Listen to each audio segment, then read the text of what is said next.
Baruch atah Adonai Eloheinu, melech haolam, asher kiddushanu b'mitzvotav, v'tzivanu la'asok b'divrei Torah. La'asok b'divrei Torah, la'asok b'divrei Torah. La'asok b'divrei Torah, la'asok b'divrei Torah. Okay, give some charity. And not many people were brave enough to weather the winter weather California and stuff. It's appreciated. So, and we'll have class next week where hopefully people will be back and hopefully a number of you are watching online. So I think what we're going to go over tonight, because it's not as important part of a dialogue as normally if we were talking about what I was going to go into, which was Ketuvim, our holidays, are the calendar. So there's a whole belief that you can understand all of Judaism based on two things: prayer book and the calendar. If you know those two things, and you know what everything means in them, you get Judaism. So we're not going to go over the Siddur today, but we are going to go over this, the calendar. This is probably the best book for, it's over there, the camera's over there. It's just so confusing. So this is probably the best book. No, it's fine. For understanding the calendar from a simplistic level. It's called The Jewish Way by Rabbi Greenberg. And it really goes over the calendar and the holidays. It talks about the history of the holidays, of each of the major holidays, talks about how to practice them on a simplistic level. It's really a fabulous, fabulous book, especially if you're thinking of doing conversion. It's really a go-to book to have in your library. So you can say, oh, wait, what am I supposed to do? I forget it's this holiday. So it's a great, great piece of work. But the holidays are a cycle. First of all, we are built around the moon. So everything is, we are a lunar people. Rather than a leap day every 4 years, we have a leap month. That happens every so many out of so many. I think it's 9 out of 17, but I always forget the exact number. But we have this cycle of holidays. And we're going to start with Rosh Hashanah. We think of that as the new year, but we're going to actually start right before to start this cycle and what that means. First of all, every week we have Shabbat. Every week we have Havdalah. So every week you have the Sabbath and you have the separation of the Sabbath to the rest of the week. The month of Elul is the month immediately preceding Rosh Hashanah. The month of Elul stands for Ani L'Dodi V'Dodi Li. It's an acronym. At Elul, Ani L'Dodi V'Dodi Li, which means I am my beloved's and my beloved is mine. We believe it is the month of intimacy. It's a great month for weddings. It's also the great month where we believe that, and this is the quote, the king is in the field. In other words, God is walking amongst us. Think of the image that our sages give of, is there a question? Well, no, Vicky purchased a hi, Rabbi, shalom. Hi. It's Vicky from. Oh, Vicky. Hi, Vicky. From Northridge. Just stay safe. It's very wet for people. Californians don't do well with this wetness. Where were you born? In Chicago, but I've been here since I was 3. Yeah, but you got Chicago genes. You can do. Southern Californians really have wet problems. Mary Friedman. Tell me. I hope Roy's feeling better. So the idea is that in the month of Elul, all year, think about it, the king is in his chamber, right? He's sitting in his chamber in his throne room and everything else. And you got to go through all these steps to get to him. But sometimes, like a Connecticut Yankee in King Arthur's court, the king comes out of his chamber and walks amongst the people and just hangs out. Say the king is in the field, and that's what the month of Elul is. What's in your cup? Michelle Bashan. Shalom, Rabbi. This is what's in my cup, a coffee drink made by my wife. That's a sugar-free, ice-blended vanilla coffee drink. So basically, it's a sugar-free coffee vanilla milkshake. Any other ridiculous questions in this rain? We're all in very silly moods. Have you noticed that? The rain either makes you sad or silly. I'd prefer silly. Okay, so where was? Oh, so the king is in the field and walking amongst us. So we're looking how we treat each other right before Rosh Hashanah. So we have that whole month. Then we have Rosh Hashanah, which is the beginning of the cycle, the head of the cycle. We all know Rosh Hashanah. Then you have what's called the Yomim Na'arim, the 10 days of awesomeness. not the 10 days of fear, the 10 days of awe. Between Rosh Hashanah, which is day 1, and Yom Kippur, day 10. And the idea is that those 10 days, the first 9, we spend going to the people we messed up with this past year and making tshuva. So while Rosh Hashanah is a holiday where we open our book of life, then we take 9 days to clean it up with all the people we've interacted with. And then on Yom Kippur, it's just between us and God. I find it interesting, if I remember correctly, when the OJ trial hit, opening arguments were on Rosh Hashanah and the verdict came out on Yom Kippur, like the day of or the day before,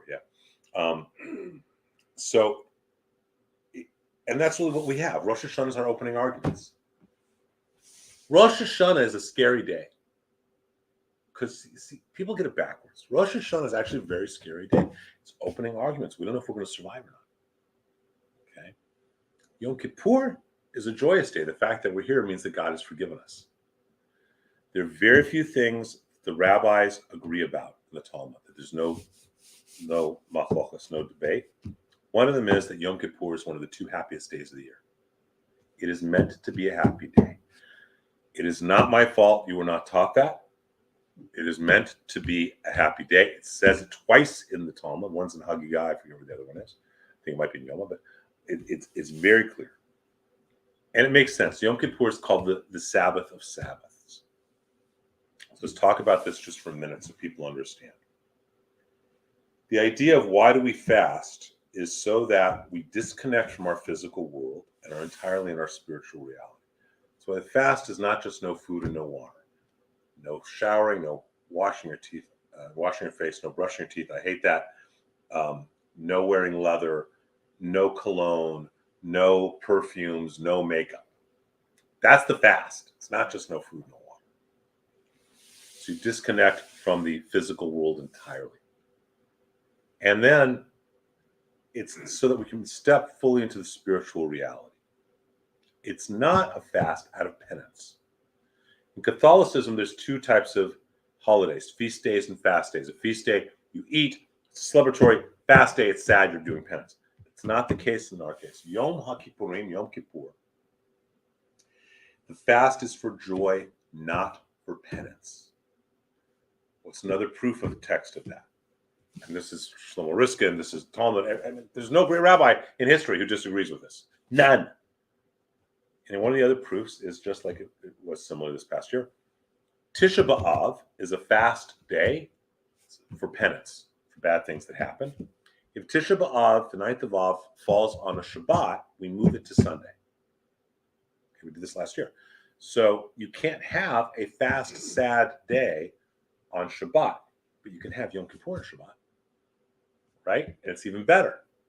So it's the Shabbat of Shabbat of Shabbat. So it is a feast day. It's a joyous holiday. Now, why did so many people grow up thinking Yom Kippur was a day to be miserable and penance and, oh, mea culpa, mea culpa, mea culpa. Couple reasons. Number one, Catholicism. Catholics, because they view it as a fast day, therefore it must be sad. It has nothing to do with Judaism, but it's our influence and assimilation. The other reason is that in the Torah, what it says is it has this word that we shall call out. At nafshotechem, our souls shall call out.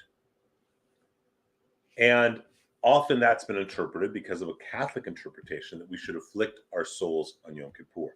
It's not what it means. First time we hear the word is actually when Joshua hears the people celebrating in revelry with the golden calf. So our souls are supposed to cry out the way they did. Those people were celebrating at Sinai, even though they were celebrating wrong, for the wrong reasons, with that Persian, whatever that noise. I can't do it. Someone's doing it outside. They got it. Yeah, that was a coyote. So, but that's actually, so it's not that our souls are supposed to afflict themselves. Our souls are supposed to call out the way they did them. So it's a mistranslation. It's often used, again, because of Catholic influence. Because we want to understand what a word really means, go back to the first time it's used in the Torah. So we talk about the Brit, the circumcision as the covenant with Abraham. But the first time it's used is when we talk about the Brit of the rainbow, the covenant of the rainbow that we'll no longer destroy. God will no longer destroy the world with water. always go back. That gives us the hint. So Yom Kippur is actually a very happy day and a joyous day. We then finish Yom Kippur, and we immediately start preparing for Sukkot, the festival of the booths, the festival of the tabernacles. And we dwell in Sukkot for a week. It's my favorite. It is the only holiday, Semachtenu, for our joy. You're commanded to be happy on Sukkot. So much so that if it's raining on Sukkot, you're not allowed to stay outside. You don't get bonus points. You're supposed to go inside. Have your meal and then go inside. So you have Sukkot immediately afterwards. And it's that. So think of it this way. We've prepared with the month of Elul. Then we've had Rosh Hashanah, which starts us off till we're purely spiritual Yom Kippur. And then we start coming into Sukkot back into the physical world with the awareness we've just had from Rosh Hashanah and Yom Kippur. The end of Sukkot, we have this holiday called Shemini Atzeret. It's a biblical holiday. It's where we pray for rain. It's where we have the hakafot, the processionals, we do it. And in our community, like many communities, we combine that holiday with Simchat Torah. And Simchat Torah we do it the same day generally. Simchat Torah is the renewal of the Torah. Actually, it was not a biblical holiday. Simchat Torah started in the Middle Ages. So we now have come from awakening our spirituality, so we're totally out of our body. Now we're going to come back and bring all of our spirituality into how we walk through the world, and then we walk through it with Torah, with Simchat Torah. We then get a month off. The time that rabbis should take vacations as opposed to the summertime when they're preparing. You get the month off, and all you have is Shabbat, and then we have Hanukkah. We just dealt with Hanukkah. Hanukkah meaning dedication. Hanukkah is a double holiday. It is both the memorial and commemoration of our military victory against the Seleucid Greeks, the Hasmoneans, but it's also, as we learned in chapter 50 of the book of Genesis, which we just read this past week, it is the yahrzeit of our father Jacob. So that's why we do the first prayer is a biblical prayer. Asher Kiddushanu b'Sutav v'Tzivanu, who sanctifies through commandments and commandments to kindle the Hanukkah lights. That's about Jacob. And the second prayer, who did wondrous things for our ancestors in days of old this season, that's about the Hashmoneans, the Maccabees. So then we have one of my very, very favorite holidays, typically January, February. This year, when is Tu B'Shvat? It's coming up. I should know this. I really should know this. I want to say February 6th. Okay, so February 6th, we have Tu B'Shvat. Tu B'Shvat is the New Year of the Trees. It's the 15th day of the month of Shvat. In the Talmudic tractate Rosh Hashanah, it says there are 4 New Years, and one of them is Tu B'Shvat. So Tu B'Shvat is actually as important as Rosh Hashanah. It's really very beautiful. 4 New Years, yeah. So first of Elul, Pesach, Tu B'Shvat, Rosh Hashanah. And so Tu B'Shvat's really, really important, and we ignore it. On Tu B'Shvat, we traditionally do a Tu B'Shvat Seder. It comes from the Kabbalistic tradition, especially from Arizal, from Rabbi Isaac Luria, where we have 4 types of gifts of the trees, 4 fruits. We have 4 glasses of wine, and we learn from the trees. It's the first environmental holiday. It's the first one in Western culture. It is a Girl Scout holiday and a Boy Scout holiday has that. And it's really important. When people say, they're tree huggers, it's like, what, I'm not interested in your green movement. My people have been doing it for over 3,000 years. You mean nothing to me. We've been doing it a lot longer. And this is that holiday. So classically, there are 4 cups of wine. One that is all white with a little red with a little white, all red. There's 4 types of fruits. Hard on the outside and hard on the inside. A nut, like a walnut, or a pecan, or cashew, whatever. Hard on the outside, soft on the inside. An orange, candy at the outside. Soft on the outside, hard on the inside, a date. Soft on the inside, soft on the outside, a fig. And they correspond to the 4 letters of God's name, as do the 4 cups of wine. It's a wonderful, meditative, beautiful experience, and it's joyous. And you've done that, and it's fun. It's a lot of fun. So hopefully those of you will come join us this February to do that. So we have Tu B'Shvat. Our next one comes typically, again, Marchish, February, Marchish, Purim. Purim is the holiday based on the book of Esther. It's a great book. Everyone's a drunk. Nobody in it is a nice guy. Everyone's got OCD and everyone is addicted to something. But the basic story is there's this drunken king Ahasuerus, and he has this queen named Vashti, and he wants Vashti to dance for him. Sans clothing. And she said, for him and his ministers, and she says no, and she leaves. He says, if you can't do it, you won't be my wife, you won't be queen. She says, fine, see you, bye. She leaves. He then has a beauty contest, which is won by a woman named Esther, who was promoted to go do it by her uncle or ward or stepfather or cousin. We're not exactly sure. Some say pimp, but whatever you want to call it. He sends her out, and so Esther wins the beauty contest. Ahasuerus is he's drunk. He's got a horrible minister named Haman, and Haman, who doesn't like the fact that Mordecai doesn't bow down to him, Haman says, okay, let's kill all the Jews, and Ahasuerus signs off on that. And then Mordecai convinces his ward, Esther, to convince the king to allow this decree to be revoked. She does it by doing the same thing that we saw, and we'll see when we stood with Esther, that we saw Potiphar's wife do. She claims that Haman tried to rape her. He didn't. Haman and his 10 sons get impaled, and Mordecai becomes the chief minister, and then he goes and kills 75,000 Persians. Everybody in the story is a drunk. Ahasuerus is drunk on alcohol, Esther on her beauty, Haman and Mordecai on power. God is never mentioned, and yet God is everywhere. And there's a whole discussion, should this book even be in the Bible? And they ultimately decided it is because this is the one holiday that will still be observed in the world to come after Messiah comes. It's all about excess, and you can be excessive in anything. Okay? And that's the problem. You can become excessive in anything. So the winner in this is Vashti, who is the first queen who says, I'm not dancing for you, I don't care what. And we make Esther into a heroine, as she is, and it's a beautiful, beautiful story. Purim is the holiday where we celebrate it. We're supposed to get so drunk we cannot tell between the blessings of Mordecai and the curses of Haman, because they're basically the same thing. So drunk you can't tell between day and night. We read the Megillus Esther, the scroll of Esther, and every time you hear Haman's name, you boo, and you write his name on your shoe, and you bang your shoe on the table until you blot out his memory on your shoe, and you hear Mordecai, and everyone goes, yay! You hear Esther, and you go, oh. And we have a costume contest, and it's lots and lots of fun for kids, and there's also much deeper meaning as well.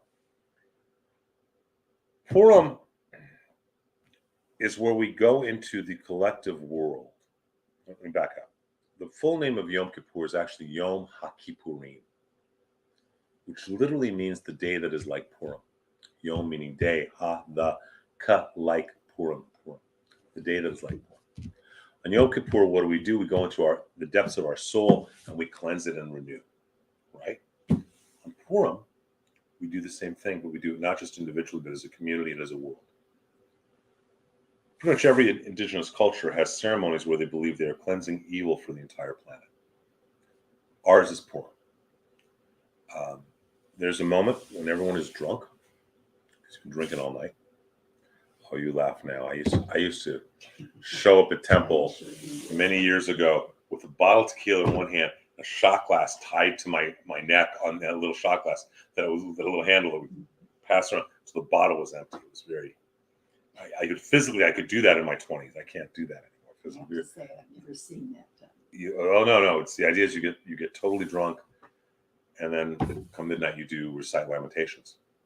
But that's a whole other tradition. But so on Purim, everyone's schnockered, including the cantor.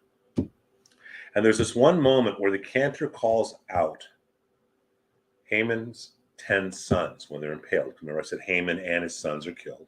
And it's 22 words, which we will learn later on. There are 10 digits, 0 through 9, 22 letters of the alphabet. That's the composition in Kabbalah of the tree of life. There's also the tree of knots, the dark tree. the cantor is to, in that moment, in one blast, call out all these 22 words, these 10 names. And if he has the kavanah, the intention, in that moment, from going into the depths of the darkness, cleansing the very roots of the tree of knots, and cleansing it for the world. It's a very powerful ceremony that we kind of get lost because we have fun with kids and costumes. But it's really extremely, extremely powerful. The idea is that one night a week, it's very Jungian, one night a week, one night a year, God forbid one night a week, one night a year, we embrace our shadow fully, so we don't need to do it the rest of the year. It's a very, very smart holiday, and a very powerful holiday that is ignored often outside the ultra-Orthodox world because it's not understood. It's just, let's have a costume contest and have Hamadash and that kind of stuff. Purim, in many ways, is a mirror of Hanukkah. And in Hanukkah, we spin a dreidel from the top down. In Purim, we use a grogger from the bottom up. On Hanukkah, God did the miracle. We didn't do anything. On Purim, we had to fast and pray so we could have a miracle. But here's the other thing that the sages talk about. Chazal talks about it in the Talmud. Purim, we went to war because they were threatening our lives. Mordechai went to war because our lives were being threatened. That's why he kills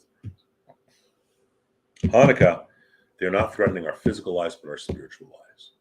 And these two holidays teach us that both are reasons to go to conflict. We never want conflict. And the goal of conflict is always peace. It's not victory. It's always peace. Those are the two reasons to go to conflict. Our physical lives are in peril. Our spiritual lives are in peril. Currently, our world is very much, with the attempts to assimilate, has put our spiritual lives in peril. And so we need to really stand up and, like the Maccabees did, and say, no, we're not going to take on those values. The Purim is about the physical survival as well. And it is a very powerful holiday if you allow it to be. We give gifts. It's a wonderful holiday. Passover. Can't talk enough about Passover. There are more books written about Passover than any other topic, I think, in Judaism. The Jew who knows nothing, does nothing, knows about Passover. And the Seder, as we get closer, we'll actually explore a whole Seder and what that means. But Pesach is about us becoming free from everything we're slaves to. And that includes we're all slaves to something. Maybe we're slaves to our cars, our homes, our passions, our joys. Passover is the time to stop being a slave. The Seder is so important. It's so important to eat shmura matzah, the homemade protected matzah. As Rabbi Schwartz, I'm actually wearing Schwartz's hat tonight. Schwartz used to say, first night you got to eat some shmura matzah no matter where you are. It's the food of faith. And the second night you got to have some shmura matzah. It's the food for health. Shmura matzah is the protected matzah from the time the grain is harvested to the time it's in the box. It's never around water for more than 18 minutes or 17 minutes and 59 seconds. And Passover is all about freedom and the responsibilities with freedom.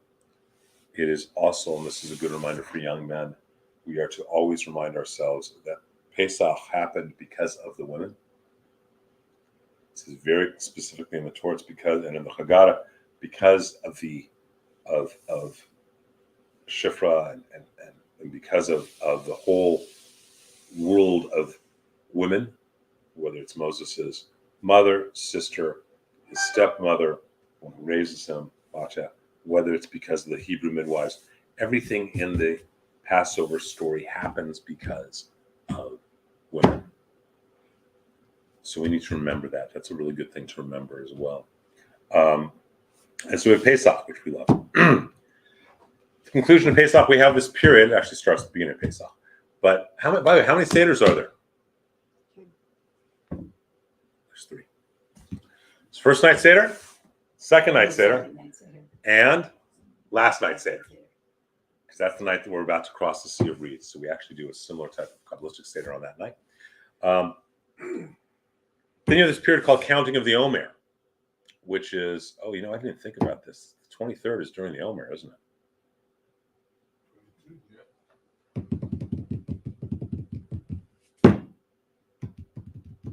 talk about that. You can't do anything during Not supposed to do any parties at that time. Not supposed to do any parties at that time, but we'll see.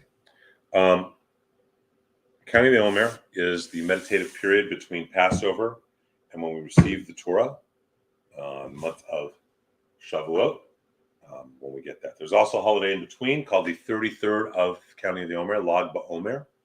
On Lag BaOmer, you have haircuttings, you have big celebrations. Maybe we move it to Lag BaOmer, Orlando. When's Lag BaOmer this year? Do you know?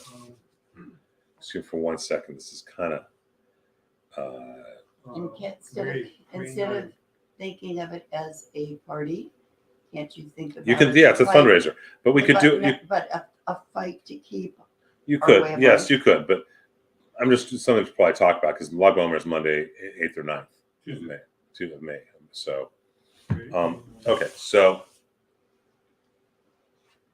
Lag BaOmer, which is the yard site of Hashem Bar Yochai, the author of the Zohar, the holy text.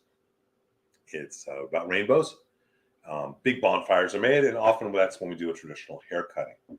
Is on that day. The first haircut of children is often on Lag BaOmer. Excuse me. Shavuot. Shavuot happens, and it is the revelation. Christians call it Pentecost. They actually have a holiday similar to it in the same time period. But it's when God gives us the Torah at Mount Sinai. And we study all night. There is a text called the Tikkun Leil Shavuot. It's only used in ultra-Orthodox communities, sadly, where it is the first and last lines or chapters of every book of the Bible, every tractate of the Talmud. It includes some other things as well, some text from the Zohar, Sefer Yetzirah. I did a translation of it a number of years ago, about a quarter to a third of it, that we use in our community on Shavuot. And the idea is that when you really go through this text, and it takes all night, every time you study something, it reminds you, of that Torah portion or that book of the Talmud. And then the last thing you do is you do the Sheva Brachot, the 7 blessings that we say at a wedding. It's the last thing you do on Shavuot and dawn. After studying all night, and then you realize that all of this, everything, all of our text, this is the ketubah between God and Jews. Shavuot is our wedding night. It's so beautiful and so intimate. Do you have another candle? Orlando, this one just, we used an older one to start because we were rushing. And it's such a beautiful, amazing holiday when you study all night till dawn. Thank you so much. Okay,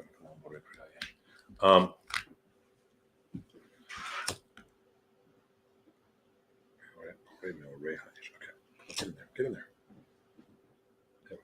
So it's a beautiful holiday. You study all night, and you have cheesecake holiday. It's a dairy holiday as well. Fruits, because it's a fruit, giving fruit and dairies. And it's if you do it all night, it really is life changing. It is you study all night, and you realize how much God loves us. And then you do your morning blessings. It's fabulous. It's really, really special. Really wonderful. It's typically a summertime holiday. It's a wonderful, wonderful experience. And it's easy, because I did this English translation to make it easier so people could understand it. Because this book, Tikkun Leil Shavuot, it's not done anything except to ultra-Orthodox communities. And so you go to most Reformer conservative synagogues, they say, let's read the book of Ruth, because that's the scroll we typically read. And oh, isn't this wonderful? And let's have cheesecake, and that's Shavuot. It's not.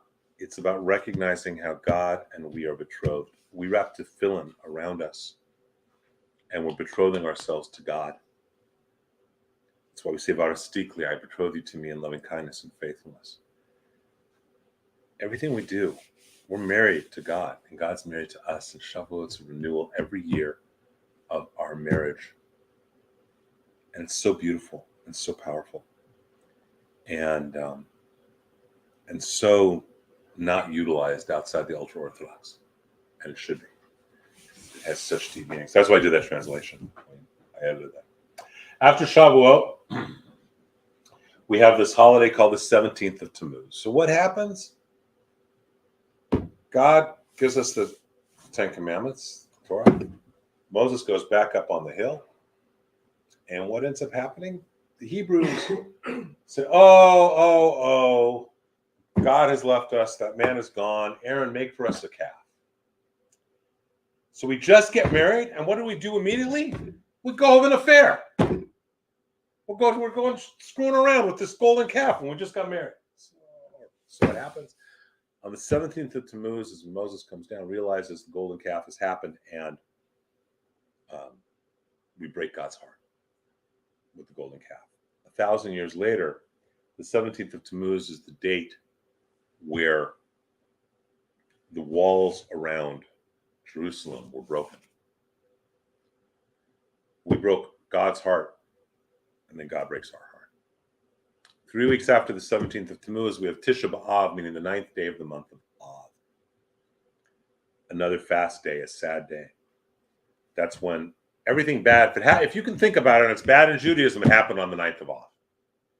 Okay, Tisha B'Av. And so that holiday is a fast day. If it's on a Shabbat, we move it till we observe it on a Sunday, which would be the 10th of Av. And during those 3 weeks between the 17th of Tammuz and the Tisha B'Av, we have nothing that's joyous. We do not have anything joyous. Additionally, for many of us, we don't eat meat. Other people don't eat meat the 10 days before, or the 9 days of Av, the first days of the month of Av, and everyone fasts on Tisha B'Av. It's a very powerful holiday. And so we have this mourning period. And then right after that, we come back and we have the month of Elul. God is my beloved and my beloved is mine. Followed by Rosh Hashanah and Yom Kippur. What else happens on Yom Kippur? So if we look back in the calendar, how else do we know Yom Kippur is such a happy day? So we get our marriage contract with God on Shavuot. We break it on the 17th of Tammuz. Moses and God argue. Moses goes back up. He comes back. When he comes back down with the final two sets of tablets, if you track the calendar, he comes down on the 10th day of the month of Tishrei, which is Yom Kippur. Yom Kippur is the day of forgiveness, where God forgives our people for the greatest sin we ever did. Another reason we know it's a happy, happy day. In Masechta Yoma in the Talmud, the book of Yoma actually says the day itself is holy. Just got to remember that.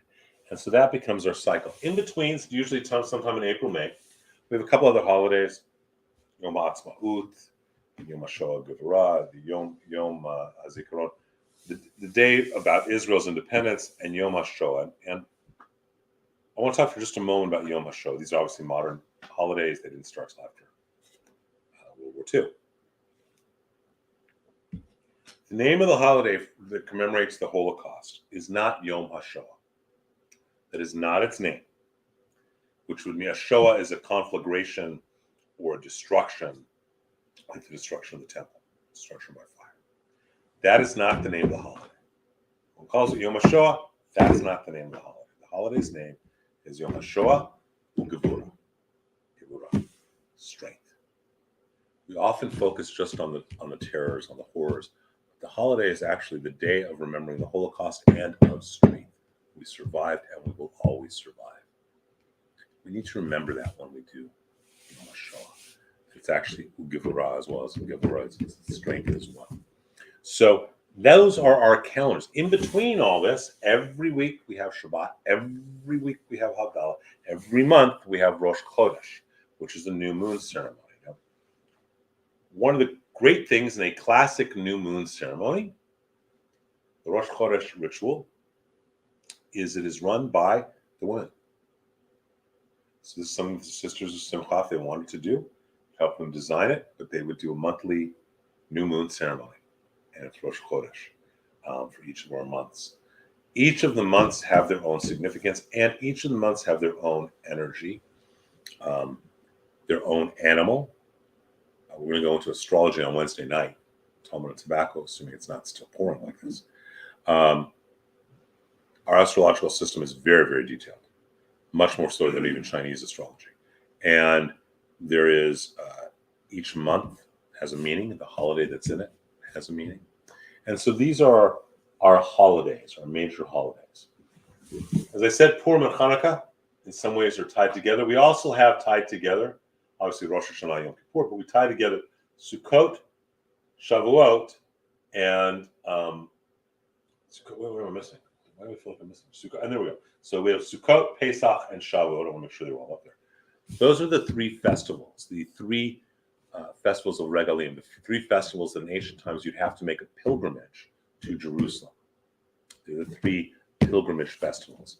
They are chags, holidays, and they're biblical commandments. Those are the three holidays. Passover, which is about our freedom. Sukkot, our wandering in the temporal quality of the physical world. Shavuot, about the gift of Matan Torah, the gift of Torah.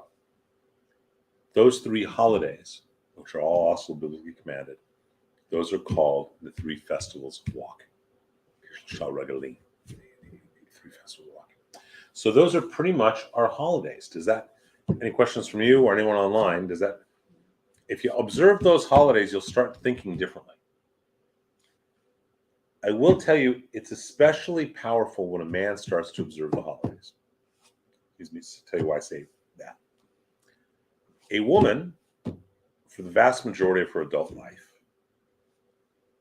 knows the lunar month, right? Woman knows when she cycles, right?